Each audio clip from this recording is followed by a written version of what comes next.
All right, I've got it. Hey, everybody.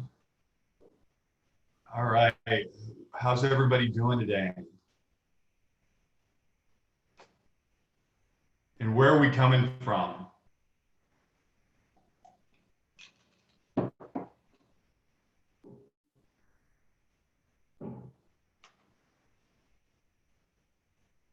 Hey, Buffalo. Hey, Jody, how are you? Live from New York, Atlanta. I think we're going to be doing music here tomorrow. Tomorrow we have one. Mark, you're pre-music, but this will live forever because it's on. Maybe I'll have Genevieve dub some music in. Connecticut, Bloomfield, New Jersey, Texas, what's going on? That's where I grew up. Alpha, how are you? Oh, I know Francis. I know Francis. You're in Virginia, and hopefully you are not in that crab room or lobster room or whatever it's called. All right, we'll get started here in about 1 minute. Because people are still joining. Carla, hello in Maryland, Long Island. Hey, when you say you're from California, I need to know where. I'm in Long Beach right now, Long Beach, California. Mark, you're in hot Atlanta, right? I'm in Atlanta, and I think I saw an Atlanta scroll through on the chat earlier. Specifically, I live in Roswell, which is a town just about 15, 20 minutes north of the city. Okay. Yeah. So with traffic, it takes you 2 hours to get to the stadium, or 2 hours, 2 days, something like that. It just depends on what we've got going on. we got to go Braves, Mark. That's it. Hey, go Braves. Waiting for opening day. It's a little bit postponed right now. I know. I realized yesterday how much I miss baseball. This time of year, just baseball and the spring, they go together. Perfect match. All right, everybody. Hey, thank you for joining. We'll get started. I wanted to, first of all, take care of some housekeeping. So for those of you who have not been on this type of call, one of the KT Childcare Connect calls, welcome. We're humbled to have you. We have cobbled together quite a group of you. We get anywhere from 300 to 1,500 of you on each of these calls. And we're so happy and humbled to have you here. We're learning so much throughout this whole process, through one of these crazy outlier profiles of a time that, Mark, I don't think we'll ever see again. But to get you through this, we decided 4 weeks ago, and I'll go through this again, that we would just quell our pursuit of growing our company and just jump into the role of advocacy. And part of that was doing the right thing by our customers and many of you that aren't our customers, and getting you a full marketing team, a full sales team. We even have a full development team trying to pitch in and give you the resources you need. So first of all, my ask of each of you is please join our Facebook group. It's called KT Childcare Connect. And in this group, we try to give you as much content as we can. Lately, we've been talking a lot about the PPP loan. Some of you have had heartbreaking stories and have not had the best of luck with those. With the reload of funding coming up, we want to have these conversations, and a lot of what Mark's going to talk about with being financially ready to help complement that. But we've been talking about the cadence of each of the banks, just some of the inside information. A lot of our content has been about the quantified self and what you guys are doing to take care of yourselves. Same here. We've had a couple of sessions that have been breakthroughs for me. And they've been, the content has just been a joy to bring to you. And I think we all get a lot out of it.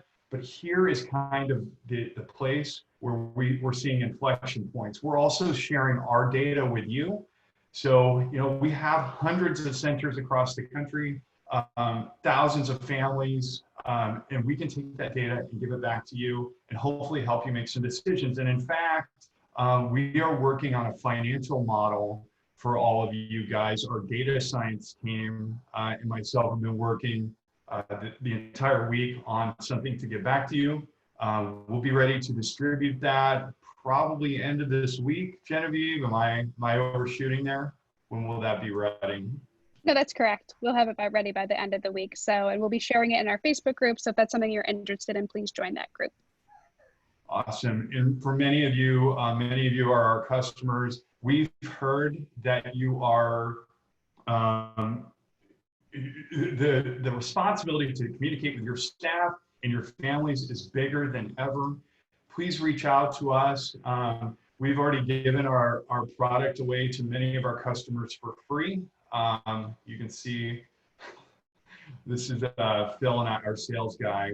We always have a nice little banter going back and forth. But if you need tools to communicate with your families or to help with scheduling as you schedule rooms in this time and try to time who you bring back and when, let us know.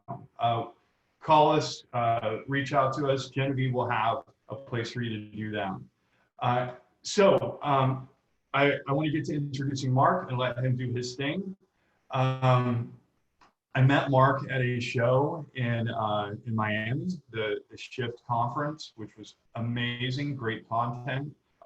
Before too long, Mark and I were drinking lots of sake bombs together and have a lifelong bond. But more than anything, I sat in on Mark's session and his grasp around financial health and creating a road to opportunities with finance. I just thought it was phenomenal, and I'm glad to bring it to you. And for those of you, I'm going to formally introduce to him, but as I was getting ready for prep, there's a white paper asset that Mark worked on that talks about unique challenges in childcare. It's a financial health resource for childcare center directors, owners, and operators. So please take a look there. Genevieve will include that. So let me formally kick this off. By the way, my name's Scott Wayman. I'm the founder and CEO at Kangaroo Time. Thank you all for joining. Today we have Mark Beal. He's senior advisor at Baer Wealth. So a little bit about Kangaroo Time. We know a lot of people who are new to these webinars. So I'd like to acquaint you with our company. We create software for childcare centers, and we do three things. One, we optimize the business. Two, we try to optimize and automate the classroom and make your teachers as great as they can be at point of care. And three, we try to hardwire your families into the experience so you have better connectivity with the people that you serve. We're doing this because in mid-March, the incredible damage that COVID-19 has had on our industry prompted us to take action. Again, we turned all of our efforts from the relentless priority behind growing a company and scaling a startup to we needed to become advocates for our customers and those that we work cross-sectionally with within the industry.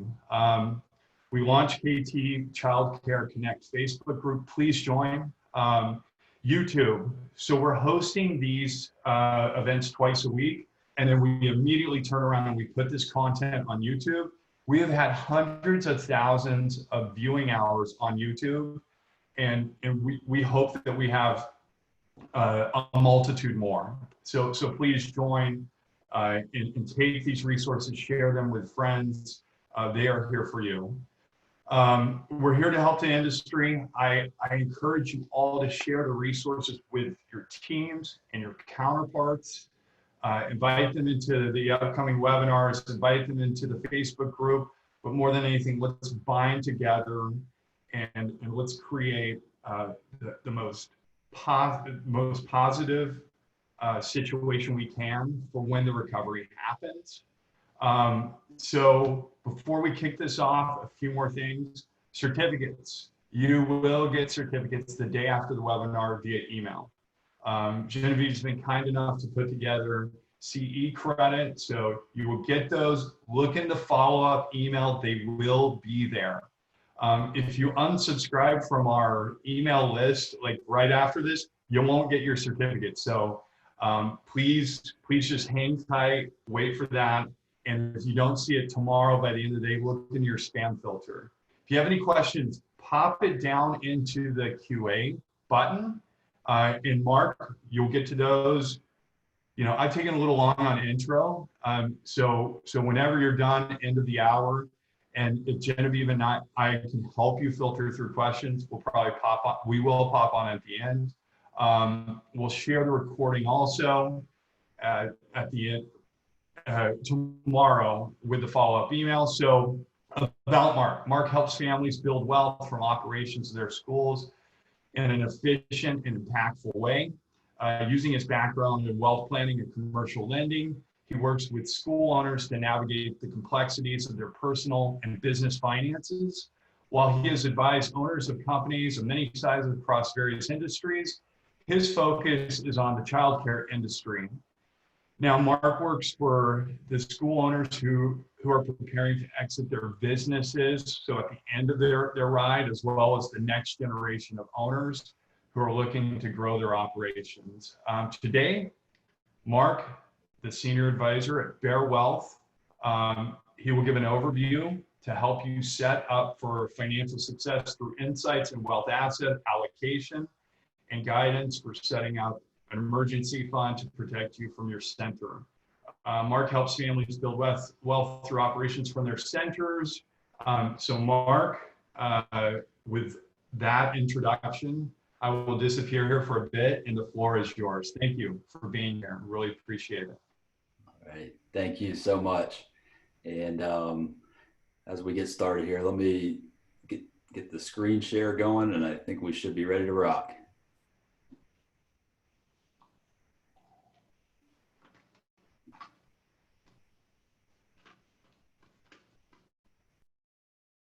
All right. So hopefully everyone can see my PowerPoint screen. Is that right? And I'll get some feedback from Genevieve and Scott, hopefully. Yes, we can see your screen. Thanks, Mark. It's so beautiful. I can't stand it. But yeah, I can see it. That's the compliment I was waiting on. Well, good afternoon, everyone from, yeah, it looks like all over the country. That was pretty impressive to see from California to the Northeast to, I saw a couple of Georgians, including a shout out to Michelle and someone else in Atlanta and someone up in the North Georgia mountains. I love it up there. I actually got married in Dahlonega, so wherever you are. But really want to take the opportunity to thank Scott and Genevieve and their entire team. They are just top notch. As Scott mentioned just a few minutes ago, we met earlier this year down at the SHIP conference in Miami, had some really great conversations and have continued those conversations to today. And so that's really why I'm here. But what I want to talk with y'all today about is financial resilience and positioning your assets in a way that can help protect you during times like what we're seeing right now. So let's start out with this concept of what resilience is. And if you had to think about defining that word, you might have a few things that come to mind. But if we just look at Webster or Google, what we come up with is the meaning that you can recover quickly during difficult times. I'd say check the box. We're there right now. It means that you've got some toughness to you. I know you've got that in you, especially if you're showing up here today. And it means that you've got the ability to spring back into shape after bending or stretching out. So I guess this belief of bend, not break. So that's the purpose of what we're going to talk about today, this idea of resiliency. And Scott gave me a great introduction. I do appreciate that. But just briefly about me, I'm Mark, and I work with business owners to help them build meaningful wealth in an efficient and an impactful way. And we'll talk a little bit about what that means and how it's done. My partner and I, with our firm, we work with business owners of all shapes, sizes, industries, you name it. But I've really honed in on working with your community of child care center owners. And it's a personal one to me. I won't bore you with the whole story or all the details of it, but just know that I've got a 12-month-old, and he actually just turned 1 back on April 3rd. So as you can imagine, his master's theme birthday party we had planned didn't exactly go off as we envisioned, but we had a smash cake and all of that nonetheless. But my little guy, as you can imagine, is a big driver of everything that I do, and that has transitioned certainly from the home to the office as well.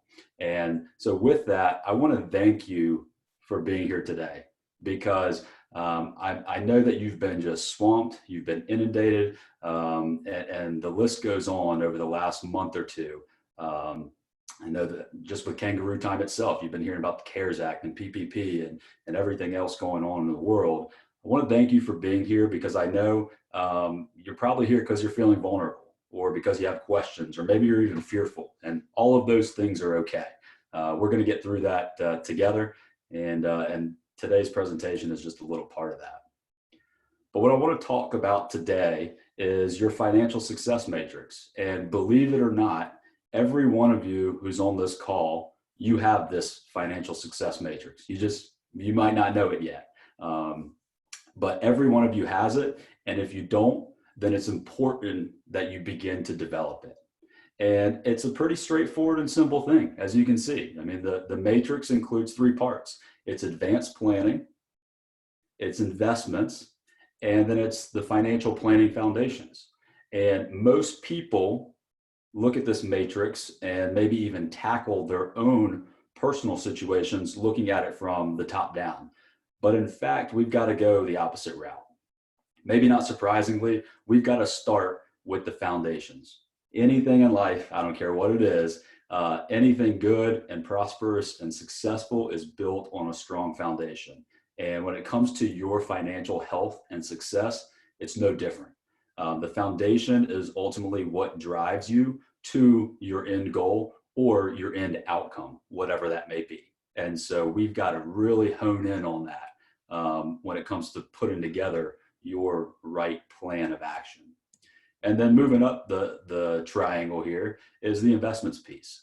Understandably, this is a big part of the equation, because we have many different forms of investments, and there's all sorts of different philosophies and beliefs and how we go about it. But making sure that you have the right investment strategy for you that encapsulates all of your assets and all of your wealth is really, really important. We'll talk about that today. And then finally, the advanced planning piece. This is where we get, really a little bit more nuanced, more sophisticated planning measures. And this is where it becomes even more dependent on each one of your specific situation. So those are the 3 components of the matrix. But really today, we're going to focus on the 2, like I mentioned. And when it comes to the financial planning foundations, we're going to focus on one topic, as Scott mentioned, that's the emergency fund. And when it comes to investments, we're going to focus on asset allocation.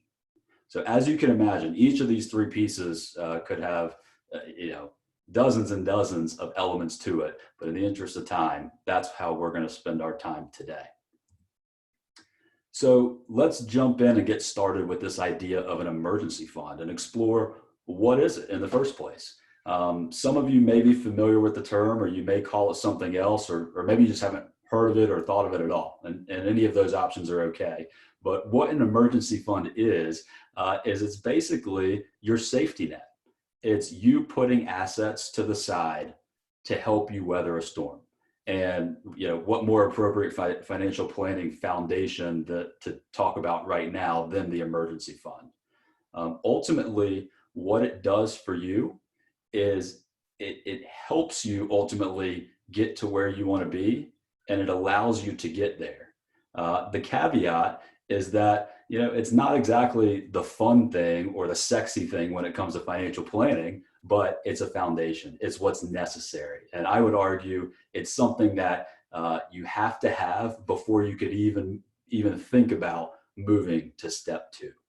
So that's the concept of an emergency fund. It's your safety net for anything unforeseen that may happen.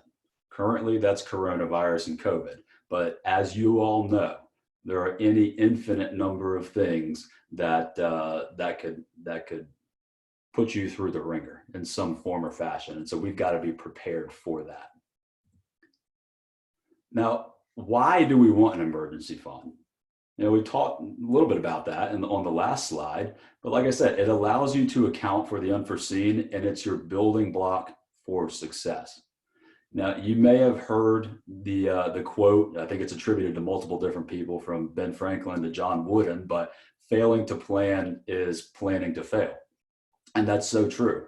When hardship does strike, you've got to have that backup. And that backup can come in many different shapes and sizes. We'll explore that, but you've got to have the backup there, and you've got to have that peace of mind that comes from having the backup. See, believe it or not, you'll actually operate differently on your day-to-day, even if you don't really realize it, or even if it's unintentional. You'll operate differently if you know that you've got that backup behind you, or if you have that safety net. So that's why we want to have an emergency fund. And I would also add on this slide, we can think about an emergency fund from your personal side of things, you and your family, and also an emergency fund for your business and your operations and your school. So let's explore how we go about putting together an emergency fund, or what should it look like? The first thing that you've got to understand is that it's not a one-size-fits-all. For anybody out there who may have who may have an emergency fund, or may have talked with someone about this, you may have heard the general rules of thumb, like, well, it should cover 6 months of expenses for you. And on the surface, that sounds pretty good. That sounds like a reasonable thing. Okay, I've got a defined time frame, and you're telling me it should cover my expenses for that defined time frame. And sometimes it can be that simple, but it doesn't mean that it always is that simple, right? There's a lot of variables that can go into the emergency fund, and not only structuring it, but determining how it operates and how big it is. So some of the factors that would certainly come into play are your profession. Many of you on the call today own your own business. That's a whole different ball game than, say, someone who shows up to work and gets a W-2 income and a paycheck every 2 weeks. Because as you know, you may take your income in any different number of ways, from normal W-2 payroll to distributions or anything else. And so that is going to be a big factor. Where you are, just in terms of your life stage and how old you are, is going to determine how your emergency fund should be structured.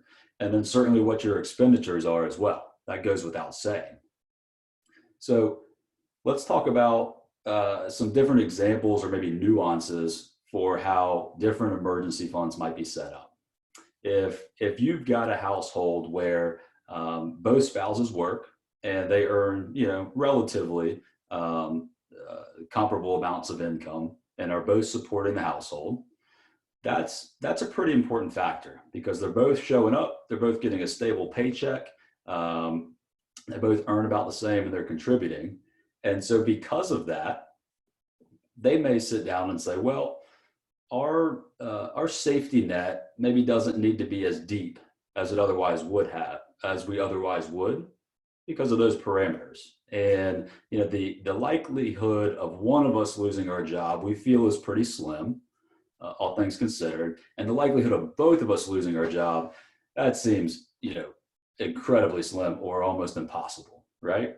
So in that case, these people might sit down and say, you know what, we are comfortable putting together an emergency fund that actually covers between 3 and 6 months of expenditures.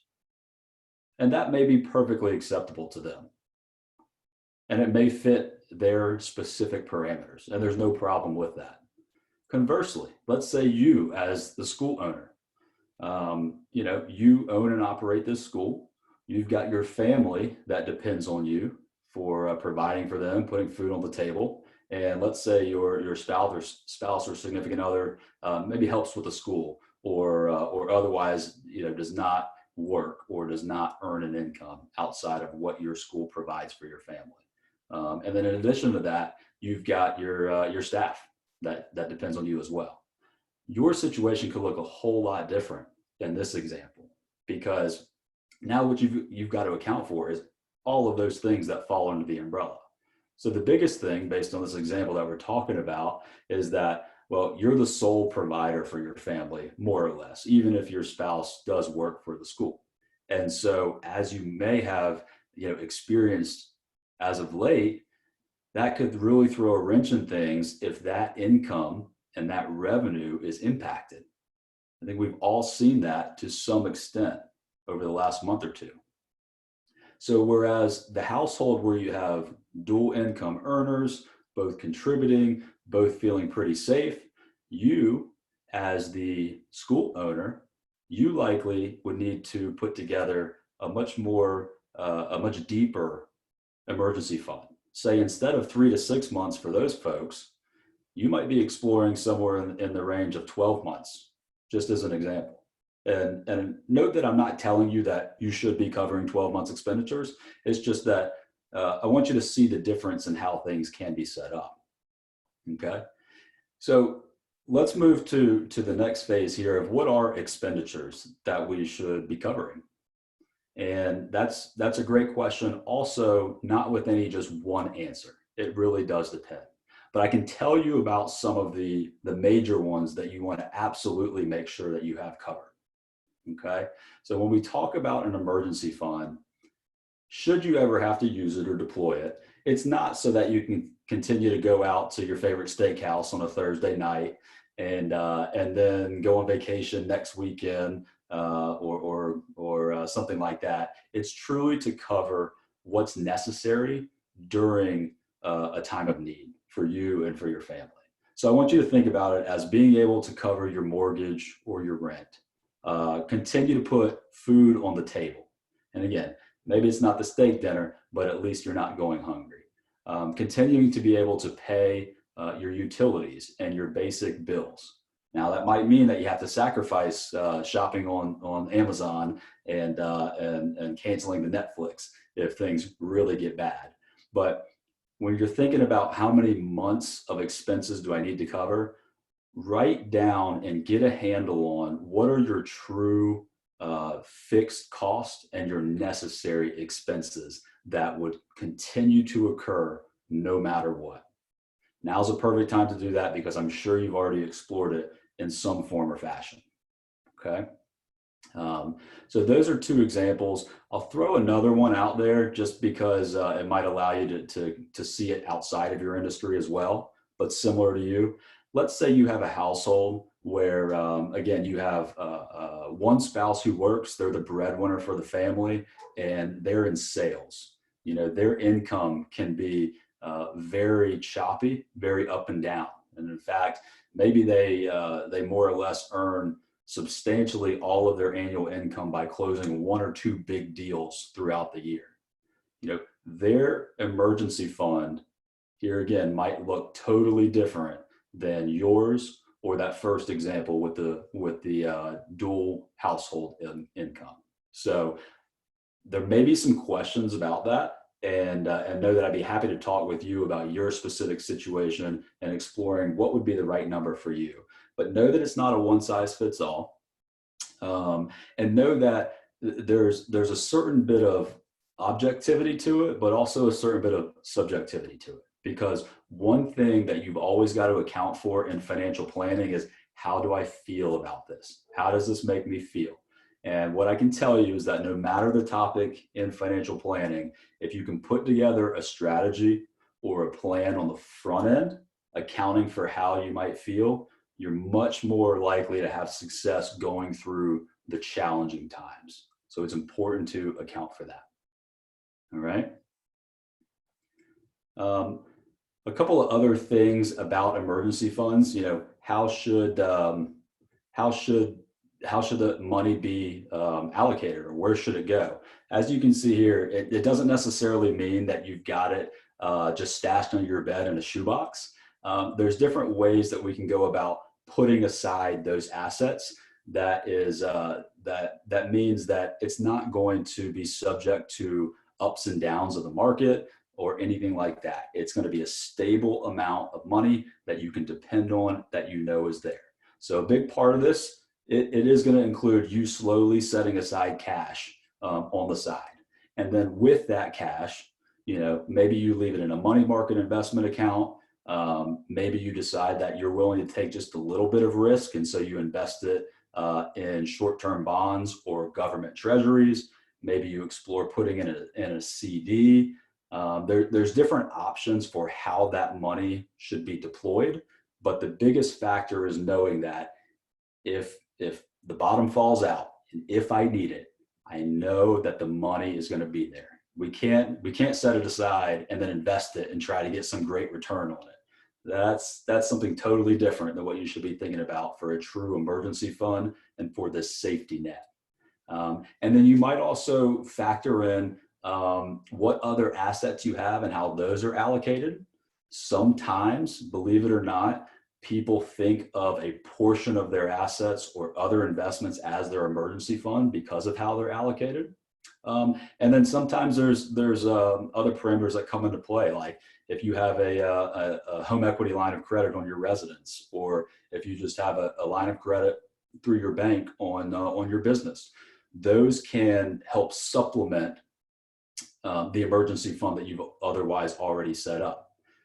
Say, just using round figures, you say, well, I need a $100,000 emergency fund, and you know, I've got $60,000 in cash, and I've got a $50,000 line of credit. Well, maybe you feel comfortable between the combination of the two, knowing that that emergency fund is taken care of. So just examples of how to think about it, but it's not a one size fits all.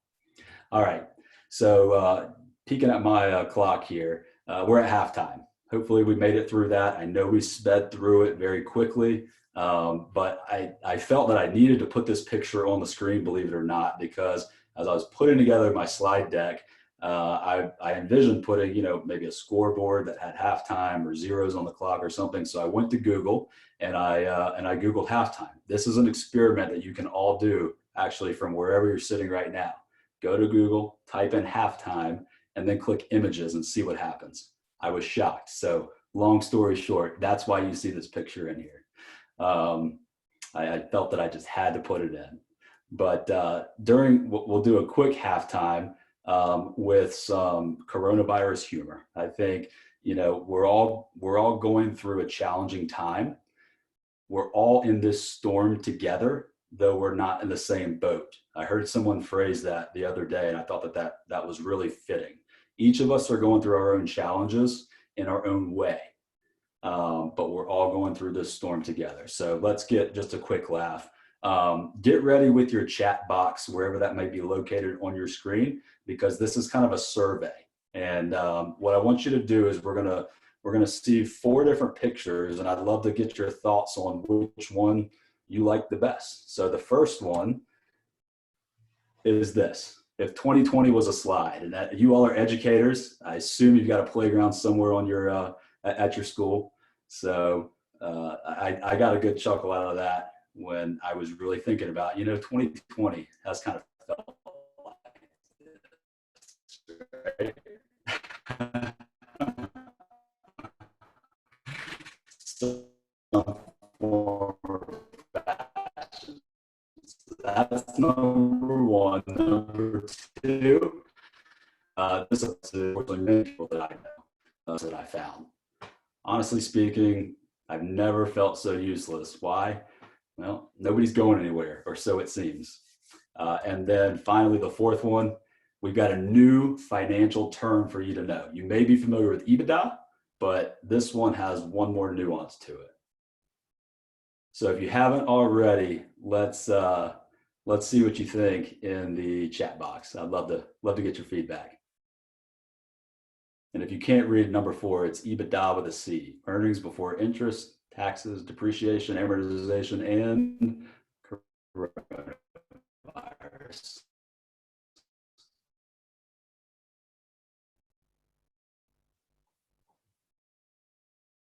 Good. All right, thanks, y'all. Well, let's keep moving forward here. Hopefully, you got a little bit of a chuckle out of that right there. Let's transition to part two of our conversation here. When we think about your financial planning foundations, all of you, your homework is to go home after this call and explore your own emergency fund. Figure out what that is or what it should look like. The second piece that we're going to talk about today are your assets, right? And how your assets should be allocated to help get you through tough times like this. When you think about your assets, I've got this great Venn diagram here. And this is a visual representation to get you to understand that everything that you've got has to work together. Or believe it or not, it is working together, even if you didn't maybe intentionally set it up that way. So to put that in perspective, what we've got here is something that bank robbers, DJs, preachers, and your mom taking off your sweater all have in common, and how they're all related. And at the end of the day, all four of those make you put your hands up in the air. I thought that was pretty good. But here again, this is to make you think and really appreciate the fact that everything that you have, from the operations of your school to potentially the real estate of your school, your primary residence, your 401ks and your IRAs, the cash that you've got in your shoebox under your bed, and anything else that you've got, your gold bars, I don't know. Everything has to work together when it comes to your assets. One of the biggest mistakes that I see when I'm meeting with a prospective client or meeting with a client is that you think of things as being siloed out. Well, I've got this over here, I've got that over there, but don't worry about that. And that's some of the most dangerous words that you could ever say. Is that, well, that's over there, this is over here, don't worry. No, everything works together, right? And so when we talk about not only assets, but investing, it's a very emotional thing. It just is. Behavioral psychologists have studied this and studied this and studied this. Emotions get in the way of making sound decisions when it comes to money. That's just a fact of life. And really, it's kind of interesting because as humans and how we've evolved over thousands and thousands of years, that emotion and really that fright or flight instinct is what led us to the top of the food chain, right? But when it comes to money and anything related to it, it's actually the worst possible thing. It really puts a damper on our success, and it causes us to do just wacky things. And so this is a great chart to help visualize, where you are now or where you may have been in the last few weeks. I encourage you to pick a dot on it and just say, am I here now, or was I there last week or the week before? Because it is this roller coaster from optimism, nervousness, and fear, and back to optimism again. It's just a natural cycle. And people who struggle to separate their emotions from their investment decisions, as I said, it really leads to poor choices, put it quite simply. And so our job is to help you not make those poor choices. So let's talk about examples of what investments might look like. Everybody's heard of stocks and bonds. Here again, real estate's a big one, cash. You've got your school. That's a big investment and an asset. But there's other things, certificates of deposits and treasuries, commodities, cryptocurrencies, the list goes on. They can include hedge funds, private equity. Maybe you invest in fine art from artists, current and past, or automobiles, any number of things. And as you can see, it's got this web that can start spinning when you try to factor in, well, what all do I have in the first place? And how is it all working together? Those are two pretty important questions that they might seem pretty simple just by asking them on the surface, but I guarantee you, if you try to put pen to paper, it's a much harder exercise than you might otherwise expect. And so when we think of your assets and investments, you'll hear me use those interchangeably in this case, but there's not one just golden egg. There's no ticket to the top. There's no elevator ride or anything like that. But a lot of people think of it this way in some form or fashion. Don't. It's important that you don't put all your eggs in one basket, but that you, here again, explore what all you do have, and explore maybe what you should have that you don't otherwise. And as with the emergency fund, this is not a one size fits all. It's not just everybody should have 1, 2, 3 or X, Y, Z. This is where it really is about exploring what's right for me. What do I have? What should I have? So this might seem elementary, but let's talk about what investments are. You know, we invest our money or our time or our resources or some other form of currency. We invest to get something better or bigger or more of in the future. That's just how it works. But with any investment, no matter what it is, again, it could be a rental home that you own or put on Airbnb. It could be the school that you operate. It could be an investment account with stocks and bonds and cryptocurrencies or whatever else that you have. With any investment out there, know that there's always this risk return trade-off. It is inescapable. You can't do away with it. So if someone tells you otherwise, just know that they're probably not sure what they're talking about, or they're flat out lying to you. One of those two options, right? There's always this risk return trade-off as an investor that you personally, you've got to weigh. You've got to weigh what that is and ultimately what you're comfortable with. And is it going to help you get to ultimately what you're trying to accomplish or where you're trying to go? And so some of these trade-offs are the long-term expected return. You know, if we look at the stock market, for example, we can say that over the last 50 years, the S&P 500 has returned, you know, let's say close to 10%. That's the long-term expected return.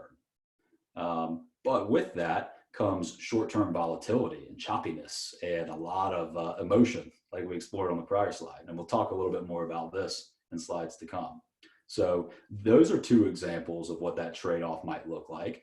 Well, I know I'm attracted to what this long-term expected return is, but the risk, or what I've got to grapple with here, is what do I have to accept in the short term to get to that long term, right? Big question as an investor that you've got to answer for yourself. Another trade-off is liquidity. You know, what liquidity is if you're not familiar, liquidity is essentially the ability to get your money at moment's notice, when you need it or when you want it back. And so there may be seemingly attractive investments out there that maybe they sound great, maybe they sound too good to be true, whatever the case may be. Well, you've got to ask yourself, well, what am I giving up to get that greatness or seemingly greatness? And oftentimes it could be that, well, we can tell you'll get this great return over time, but you won't have any access to your money until down the line, until that time comes. So that's a huge trade-off. You put in $100,000 as an example in some investment and it promises a great return. Well, what that means is you've got to say sayonara to that $100,000. You're not getting it back until the very end when they say that you can get it back. So that's a big trade-off. And as with any investment, loss of value is always a potential, because that's why we invest money in the first place. We invest money because we're willing to take a calculated risk today to hopefully get a greater value tomorrow. But that greater value tomorrow is never guaranteed. And so the common theme here is, as I've been saying, is that any investor, no matter where they are, no matter how sophisticated they are, they demand to be compensated based on the level of risk that they're willing to accept. And so very briefly, I want to talk about just stocks versus bonds. If I asked you to define what a stock is or what a bond is, I want you to think about that for just a second, or if you've got a piece of paper, write it down, please. What does a stock mean to you, or what does a bond mean to you, if you're familiar with these terms? what we've got here is, to put it quite simply, a stock is ownership in a company. You're buying shares of equity in a company to hopefully get that expected return over the long term. And that expected return will come from the future earnings of whatever that company is, right? So Amazon, as an example, if you were to buy Amazon stock price is really high because you're buying the future expected earnings of Amazon, which at the current time, everybody expects to keep going up, right? And that's true for any bit of capitalism. We're only going to invest today because we expect there to be a greater value, as I've said. So stock equals ownership, think of it that way. Bonds, on the other hand, they equal loaning your money. So I'm here in Atlanta. Home Depot is one of our great companies, along with Delta and Coca-Cola and many others. But with a bond, let's say I bought a Home Depot bond. Well, what I've done is I've now loaned Home Depot, let's say $1,000 for that bond, and they're going to pay me some rate of return, let's say 3%. And at the end of the bond's term, I'm going to get my $1,000 back. So if a bond pays 3%, I earn $30 every single year. And at the end of the term, then I get my $1,000 back. So I've loaned that company money. So in a nutshell, stocks is own, bonds is loan. These are important aspects because they're oftentimes a big part of what people's investments or assets are made up of. Here again, it's not the only thing. There's any infinite number of things, but this is often a big part of it. And so when we invest our money and we look for that long-term return, well, what does it take to get there? Let's look at an example of just the last 50 years, actually from 1969 through 2018. What we see is that over this time period, inflation was 4% per year. If you go back even further, inflation has been typically somewhere in the 2 to 2.5 range, but this particular period is a little bit higher. And so we've got to outpace inflation just to make sure the money that we earn now can keep up with it. You know, $1 today is worth less than $1 tomorrow, just because things become more expensive. So inflation over the last 50 years means that $1 in 1969 became $7 in 2018. And next, let's look at T-bills. This is treasuries. This is essentially the safest investment that you could make. It's backed by the full faith and credit of the United States government, and it does give you a little bit better of a return over and above inflation, 4.7%. And so what that means is that if you would put $1 in, it would be worth $10. It's, hey, not bad. You're beating inflation with very little risk. And to show that, the black line, obviously not to scale, that represents, 4.7% steady compounded return per year going each of those years. But really how you got there was this little squiggly line. You've got some ups and downs along the way. You've got a little bit of volatility, but it's really tight. It's managed nicely because perhaps you're not willing to accept a lot of risk to get a return. And so you can see the results. But then conversely, let's see what one of the market indexes did. And when we say the market, a lot of people think of the S&P 500. It's not the only thing. In fact, it's only 500 companies in the United States. There's about 3,000 publicly traded companies in the United States, and there's about 12,000 across the globe. So the S&P 500 gives us a good representation, but know that it's not the end all be all. Over the same time period, had you invested $1 in 1969 and earned 9.8% return that the S&P did, your dollar would be worth $107. Woo, like that's great. Who wouldn't want to sign up for that? Well, you've got to answer the question, what does it take to get there? Instead of that nice little smooth squiggly line that you see down towards the bottom, this is what it would have taken to get that 9.8% return. That's just the average return over that time period. In any given year, it could have been down 50% or it could have been up 50%. And I'm not just making that up. That's actually what happens. We're experiencing that right now, as a matter of fact, where the market was down, over 30% in a very, very short period of time. And so The reason that I'm sharing all this with you is because when we talk about asset allocation and specifically investments, you've got to come up with a plan and a strategy unique to you and your goals and your capacity for risk and your time horizon. You've got to come up with a strategy that allows you to have some sort of comfort level by putting all this together, because there will be hard times, but when those hard times come, you're likely to stick to the script. Doesn't mean that you won't make small tweaks along the way, but you're not liable to let emotion take over and do something that's just drastically different that will ultimately end up harming you. This is a busy slide, but let me explain it to you like this. What we see is that this is the S&P 500, and it shows the intra-year declines. Those are the red numbers at the bottom, as well as the calendar year returns. So let's look all the way over on the right. That is 2018, 2018, 19, I can't tell. The market at one point during the year was down 7%, but it finished up 29. Let's look at 2008. That should be an easy one to spot. The market was down 49% at one point for that year, but it finished down, in this case, only 38. Let me cherry pick another one. If you move back to, I think that's 2004, you'll see that the market was down as much as 14% during the year, but it finished up 26. So again, a busy chart. What I want you to take away from this is what it says at the top there. There could be an average intra-year drop of almost 14%. Anything can happen on any given day, as we've seen. But overall, we invest our money because we expect a positive return. And in fact, that's happened in 30 of the last 40 years.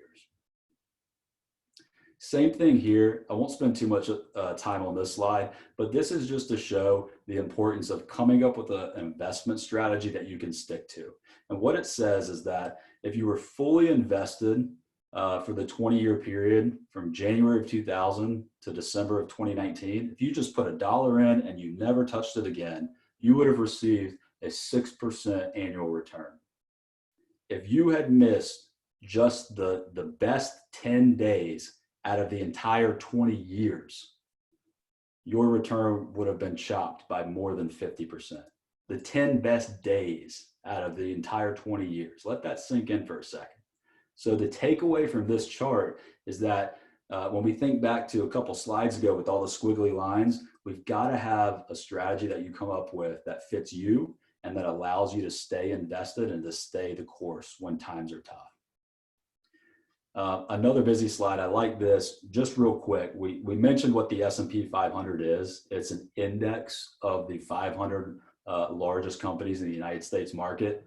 Very, very interesting that with the way things are right now, the top 5 companies out of the 500 in this index make up 50% of it. What I want you to think about here is that when you see, quote unquote, the market, or when you watch the news, or when you talk to your neighbor or whatever else, and oh, the market did this or the market did that, know that you may very well be taking data or making decisions not entirely based on what you think you are.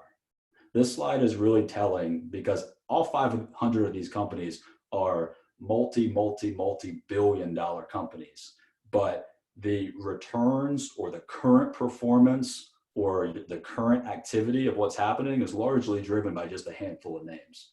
So pretty interesting. There's other indexes too. So like I said, the S&P 500 is just a part of it.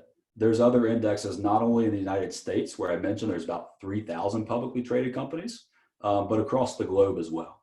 You know, the United States market makes up a little more than half of the global equity markets. So to give you an example, if you were willing to own a company like Ford or GM, why would you not want to own BMW or Toyota? Or if you were to be willing to own a company like Kraft or Heinz, why would you not be willing to own Nestle? Right? So you've got to look beyond what you just see on the news or what you see on TV, or just even the companies that you're familiar with, and know that there's a world of opportunities out there that actually will help you have a better investment experience over the long run. Real quick, this slide that we call years in red, just went and looked back at 3 different years in the market that had very poor performance. We've got 1973, 2000, 2008. That's what the S&P 500 did during those years. And with that, this is how long you remained in the red if you were an investor. In 1973, it took you 3 years to get back positive. In 2000, it took you 6 years. In 2008, it took you 4 years to get back positive. Now, it's easy to just look at these numbers on a screen, but really think about that. If for the next 3 or 4 or 6 years, your investments were still negative, as I mentioned earlier, how would that make you feel? What might you be liable to do? Or at what point would you hit your breaking point? They're kind of philosophical questions at this point because we don't know until we're actually in that situation. But what you can do is you can get out in front of it. Take, for example, instead of just investing in the S&P, you had a globally balanced portfolio between allocated between 60% stocks and 40% bonds. What would your experience look like instead? Well, here's the results. And here's the years in red, or how long it took you to recover. So again, there's no one right or wrong answer. It's also totally dependent on each of your specific situations. We're running out of time here, and I do want to be respectful of everyone's time. So I will kind of breeze through these next few. Just know that the market's response to a crisis has been positive, whether it's a stock market crash or a terrorist attack or a housing crisis. Things have remained positive long-term, and that's why we invest. And in fact, over any 5-year period after a crisis like what we're currently living through, there's the average from what we see on this chart. So, have a strategy, stick to that strategy. Don't just give up belief because the current time may be very tough. Here's another example, just highlighting all the different things that can go wrong and that you should expect to go wrong as an investor. Here again, you're investing your money because you're willing to take a risk to get that reward.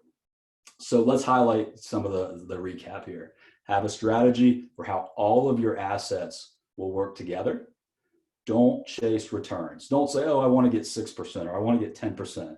That's a dangerous game. Instead, you've got to come up with something that allows you to manage the downside, because it's the downside that will make you make egregious errors and do harm. Everything depends on you, as we've talked about. And finally, not everything is created equal.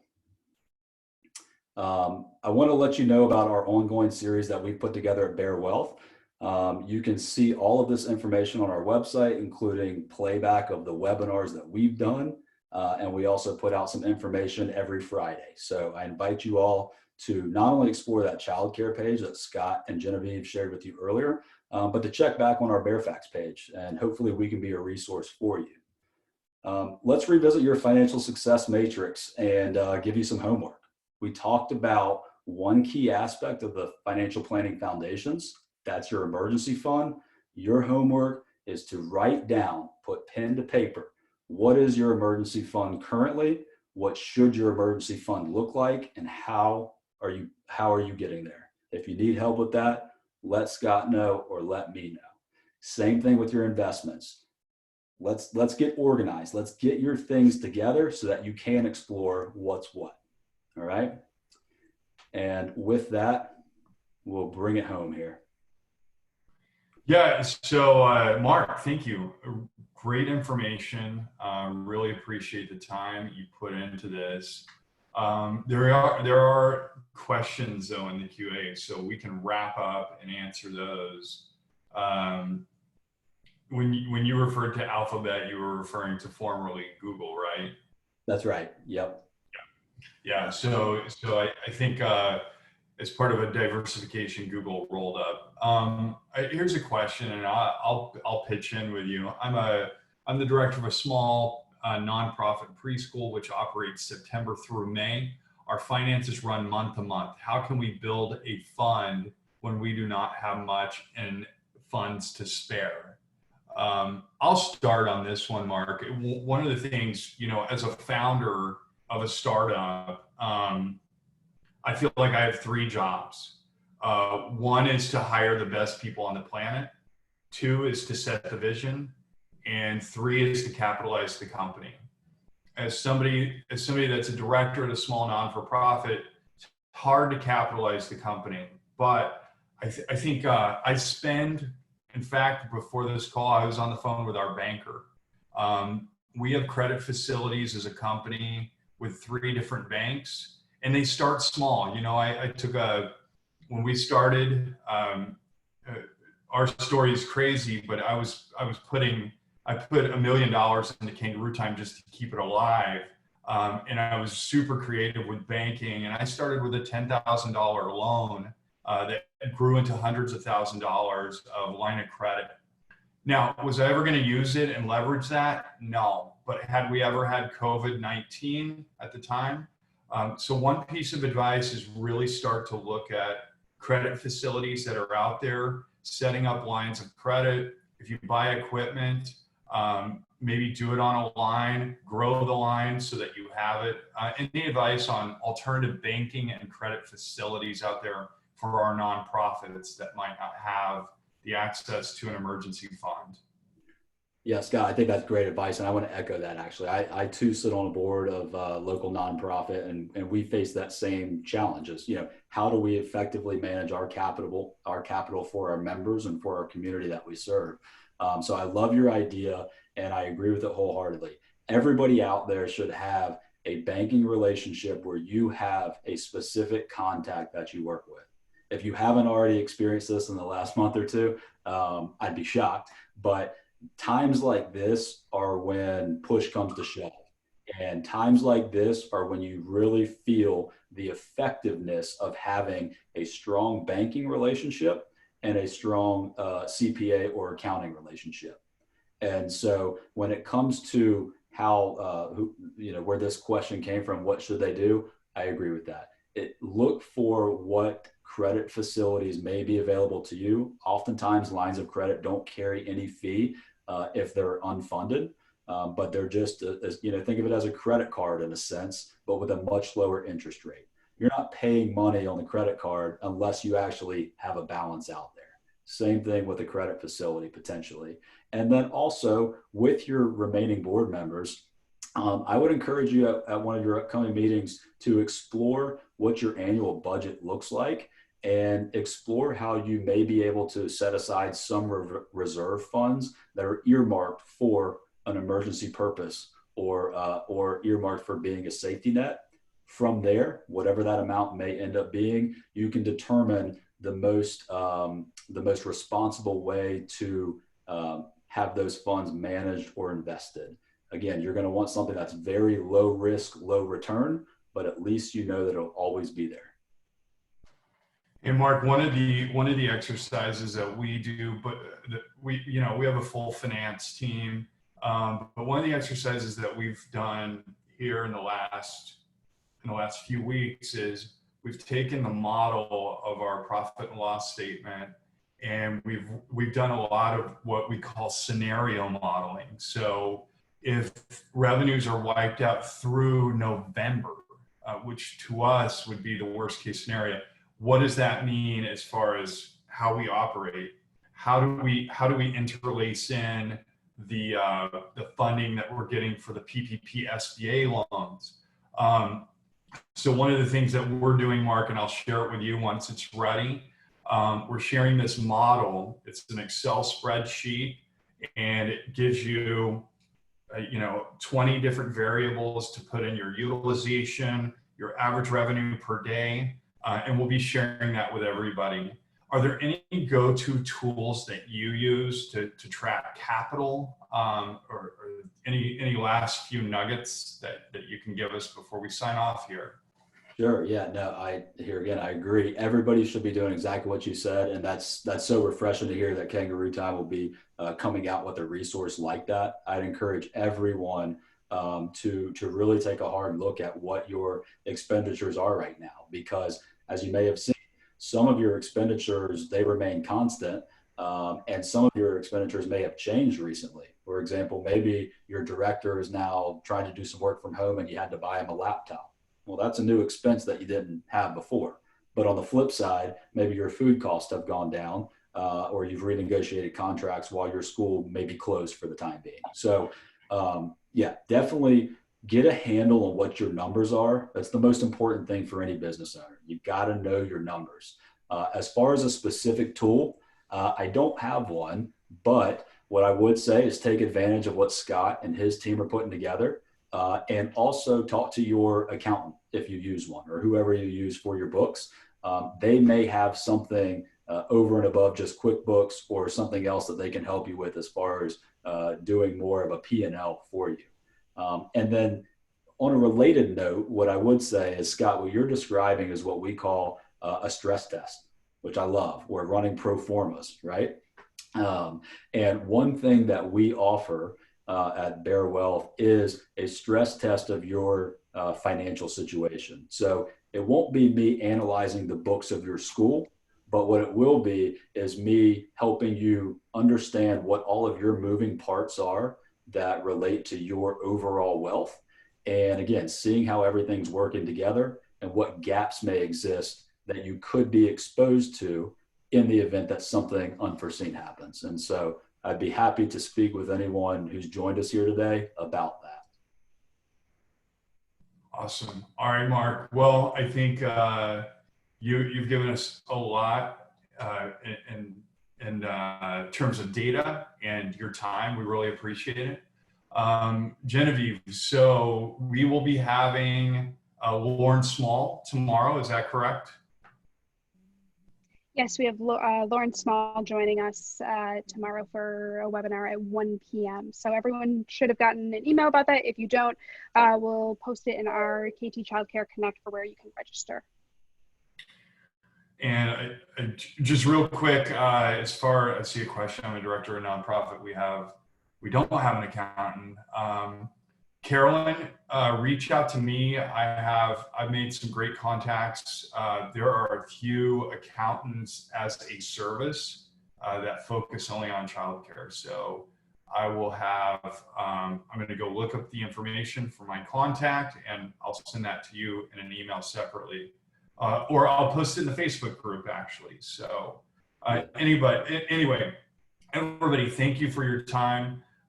You guys have been so gracious with the content that you're providing each other in the Facebook group. Let us know if there are any topics that we can jump on and facilitate for you. Genevieve and I are working on a couple more sessions in regards to finance. We will have a follow-up on the PPP loan and some best practices there. And we're going to have some things that deal with quantified self and well-being. But count on us for 2 webinars a week. Spread the word. We really appreciate all of you. And Mark, most importantly, thank you so much for contributing. We really appreciate it. Absolutely. Thanks to y'all, and thanks to everyone who joined us today. I appreciate you as well. All right. Thanks, guys. Have a good one. Take care of yourselves. We'll see you tomorrow. See you guys.